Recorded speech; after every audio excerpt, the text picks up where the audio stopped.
back then there wasn't as much of like outsourcing where you see and like, and job cuts.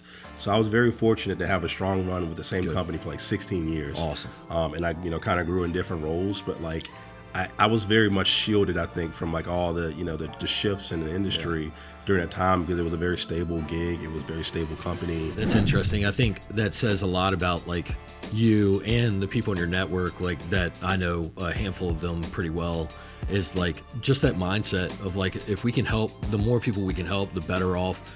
We're not looking at it as the better off we're going to be, but like we look at who we can help first. Exactly. And then naturally the group becomes pretty successful 100%. because it's like, we're just trying to help other people is all we're trying to do. That's it. In my career, like I had spent a ton of time just solely focused on helping other people and making an impact. And when I got to real estate, I actually struggled with that the first year or so in property management because I was like, okay, I'm helping people, but I'm helping investors make more money. And I didn't connect the dots that early. I was still I was brand new to the industry. I was still learning. I didn't even know like real estate investing existed at this time. I was I was trying to find the fulfillment in it when I finally connected the dots and realized that now we have this mission of basically changing the industry as a whole on a national level for how local property managers operate. Right. And if we can provide a better experience to the residents, and through that experience, the landlords get a higher return, which I believe is fully possible. I'm not going to go down that whole tangent, but like the better experience that we provide, the better return that landlord's going to get.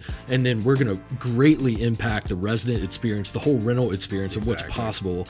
And then also the returns of the investor. And it's like, we could impact thousands of lives through that. Yep. And so then I was like, okay, found my mission. Got it. I'm good to go. It clicked. But that mission means a lot. Like, I think for people like us, like it's important that our work is important to us. Like we don't just want to clock in, do the work, and then clock out, and then go find whatever our mission is after that. Right. But what rough time frame did you enter the workforce? Like, did you get out of the technical school and enter the workforce? I would say roughly, I had some stints before that. I was like Lowe's, Home Depot. I had like a bunch of little jobs before I really got to tech. But I would say like roughly 2007. Okay. I believe, yeah, around 2007. I graduated 2003 from high school. And 2007 is when I really busted into the industry. Like, awesome. It was like a help desk job, and like I had a big opportunity, interviewed with like 212 people, and I just remember my first boss, like his name was Frank, and I felt like I was like, there's no way I'm getting this shot. Like, had a panel interview, there was like multiple interviews, it was like, no way. I wasn't the most qualified guy. I had like an associate's degree from a tech school that's probably now defunct, I'm not even sure. But like I was like, man, if I got this opportunity, like for one, it's a considerable, salary for at the time. But for two, it was like, man, this means that I was chosen out of like all these people, like for what I know, what I bring to the table. So even I felt like I was a relatively smart guy, but I still felt like I wasn't very confident at that time. I never really had that type of opportunity. It was always like I said, Home Depot, Lowe's, contract jobs, things like that. So basically when I got into that role and, kind of started that help desk type of thing and getting in IT, it gave me a lot of exposure to a lot of opportunities and it really just changed everything from there. Really. Yeah, it sounds like it gave you some confidence. It really did. It gave me a big confidence boost. He believed in me. We're still friends to this day. Talk to him all the time. He's a great guy.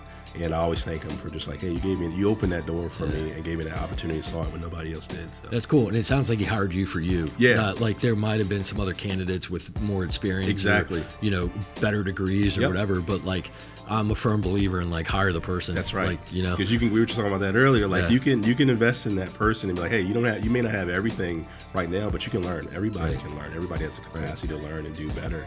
So if you invest in the person and they show you, hey, look, you gave me a chance. Here I am. Like I'm up here. I'm big dog now. So that really can it helps everybody. So if you got started in that kind of that corporate career around 2007, you probably weren't as impacted by the financial crisis, meaning like you were already hired. Yep. As long as you didn't get laid off in like 2008 to 2010, you might have been in good shape. Yeah. Was that kind of the case? Like you were able to kind of get through it? That was definitely the case. And definitely back then there wasn't as much of like outsourcing where you see and like, and job cuts.